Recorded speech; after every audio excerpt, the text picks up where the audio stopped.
दोस्तों, आज की कहानी आश्चर्य से भरी हुई है।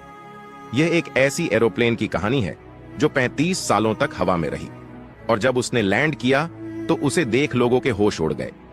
यह एक ऐसा विमान जो 35 सालों तक हवा में रहा। जब लौटा तो बहुत सारे लोग इस घटना को टाइम ट्रेवल से जोड़ते हैं, तो कई ऐसे भी लोग हैं जो इस घटना को एक भूतिया घटना से जोड़ते हैं। और यह घटना जिस शहर जिस देश में घटी है, वहां की सरकारें अभी भी कुछ स्पष्ट रूप से नहीं बता पाई हैं।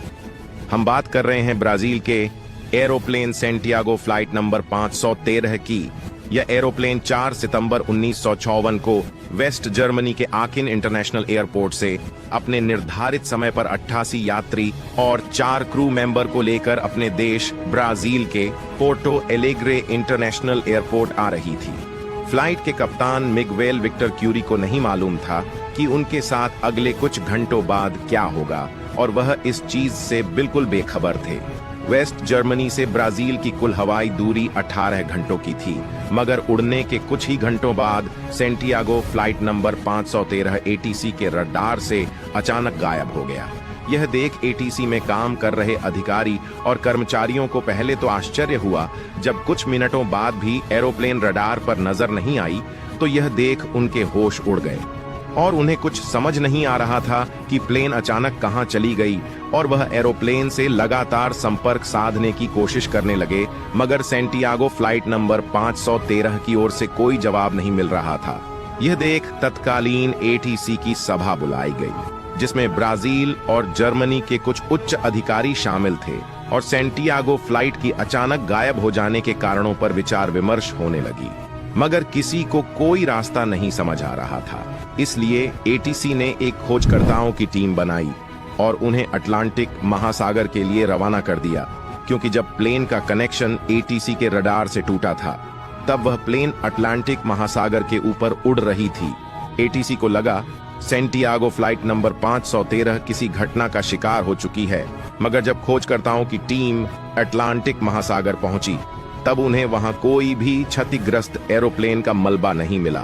और फिर एटीसी की ओर से यह भी अनुमान लगाया गया कि हो सके प्लेन अटलांटिक महासागर के गहराइयों में चला गया हो, और इसके लिए भी एक टीम बनाई गई। खोजकर्ताओं की टीम ने करीब हर वह जगह छान मारी जहां प्लेन की होने की उम्मीद थी, मगर प्लेन का कोई सुराग नहीं मिला। एरोप्लेन के इस तरह गायब हो जाने की वजह से सफर कर रहे यात्रियों के घर वाले बिल्कुल दुखी थे और जानना चाहते थे कि प्लेन के साथ आखिर हुआ क्या। सेंटियागो एयरलाइंस के पास इसका कोई जवाब नहीं था। खोजकर्ताओं की टीम हर रोज उस प्लेन को खोज रही थी। कुछ दिन बीते हफ्तों में, कुछ हफ्ते बीते महीनों में और कुछ महीने बीते सालों में, मगर प्लेन का कोई सुराग नहीं मिला। करीब 2 साल तक सर्च ऑपरेशन चला, मगर कोई सफलता नहीं मिली, और आखिर में इस सर्च ऑपरेशन को हमेशा हमेशा के लिए बंद कर दिया गया। मगर सेंटियागो फ्लाइट नंबर 513 कहां थी, इसका उन्हें कोई अंदाजा नहीं था। और फिर तारीख आती है 12 अक्टूबर 1988 की। एक अनजान एरोप्लेन ब्राजील के पोर्टो एलेग्रे इंटरनेशनल एयरपोर्ट की तरफ तेज गति से बढ़ता हुआ आ रहा था।